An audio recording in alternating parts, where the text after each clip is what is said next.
Colon cancer and rectal cancer affects both men and women. Here in the United States, more than 50,000 people die of one of these diseases each year.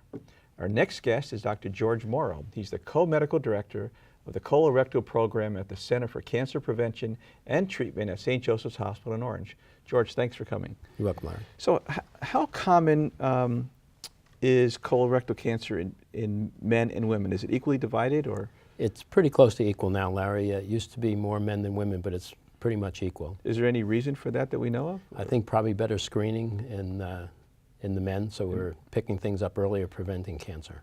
So how many do you think we pick up a year now? How many? I know 50,000 die each year. How many people are? We probably still pick up about 150,000 cases of colorectal cancer in the United States on an annual basis. Yeah. And so it's probably is a disease of the older population. The older you get, the more likely you're going to get it? It is more likely, though we still see it in fairly young patients. So when do you start screening? What ages do you recommend screening? Screening should start in the average risk patient at age 50. Or if there's any risk factors, such as family members that have colorectal cancer, should start at age 40, or actually 10 years younger than the youngest relative that had colorectal cancer. Oh, is that right? So if your dad had it when he's 75, you should have it when you're 50? When you're 50, correct. When you're 50. And so there's a lot of screening modalities. There's blood tests and a whole bunch of other things. What is the gold standard for screening today? For screening in the asymptomatic patient with no problems would be colonoscopy. Yeah. So the colonoscopy, you need to go all the way around, right? That's right. And so the prep is? The prep is probably the most uncomfortable part. It's notorious, but there are better preps now that are less difficult for the patients, and so it does a very good job. And are the scopes smaller than they used to be, or? They actually are. I mean, they're still talking about less than a half-inch diameter, but they're getting smaller. So what about other things like a rectal exam with your finger or stool for occult blood? Are they substitutes for colonoscopy, or? They're not substitutes at all, but a rectal exam should always be done because you can always put a scope past the tumor without feeling it. Oh, so before you do the colonoscopy, at the time of the colonoscopy, you still stick your finger in. Always put your finger in. Check it in. And are there blood tests that work for this, or any genetic testing that's helpful? There are no screening blood tests for the asymptomatic patient. There are genetic tests that we're doing.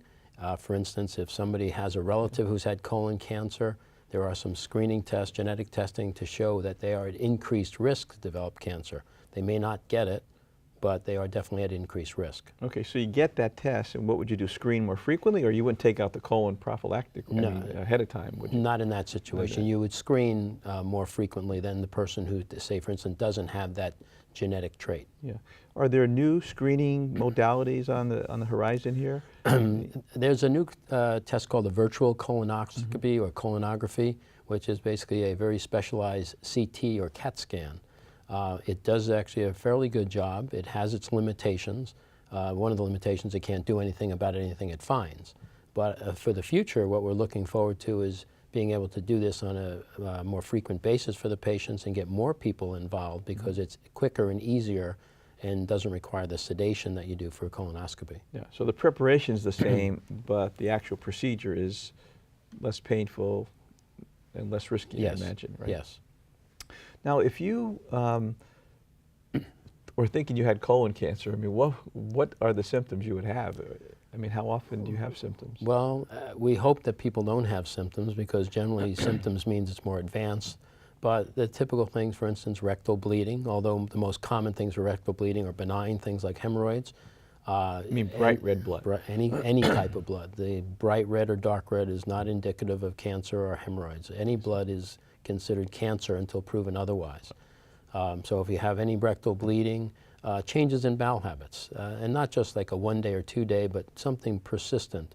And that could be decrease in the number of bowel movements associated with bloating. It could be increase in bowel movements because only small amounts can come out at a time.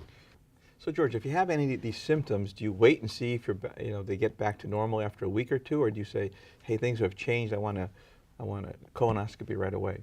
If you have these symptoms and they last a day or two, it's probably going to return to normal. That's okay. If the symptoms persist, the first thing to do is come to the doctor's office and get an examination. Most rectal bleeding is benign. You can do a digital examination.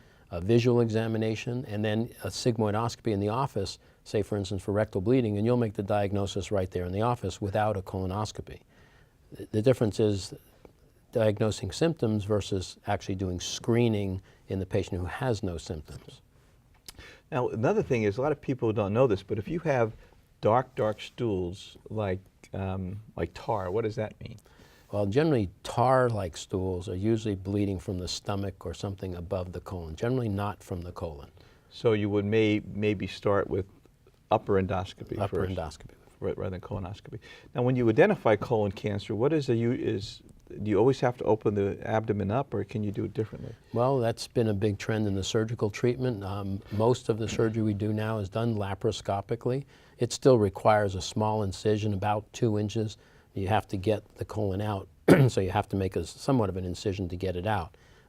There's been 2 international studies that were completed about 2 or 3 years ago, which showed that the results of laparoscopic surgery for colon cancer was equivalent or maybe even better than doing it open. So there's basically all of our colon surgery now is done laparoscopically.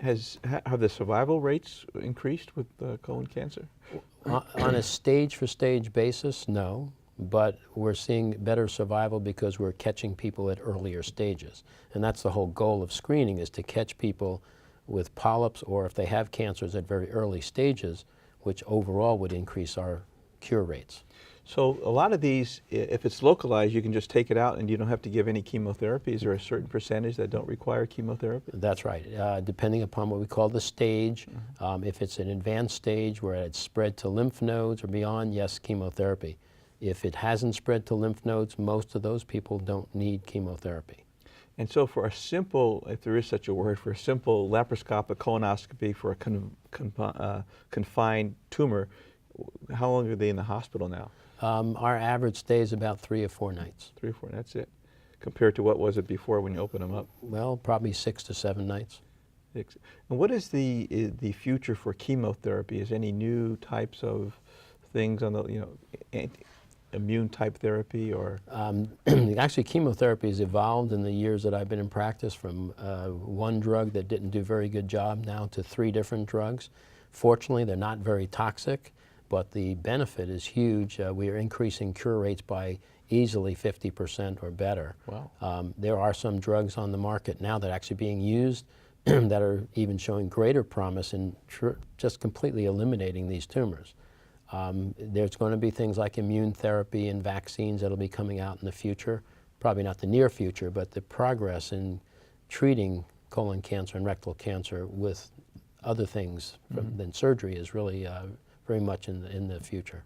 So right now we don't have a vaccine, but is there investigations going on with the vaccine? There are, but it's something that's very much still in the laboratory.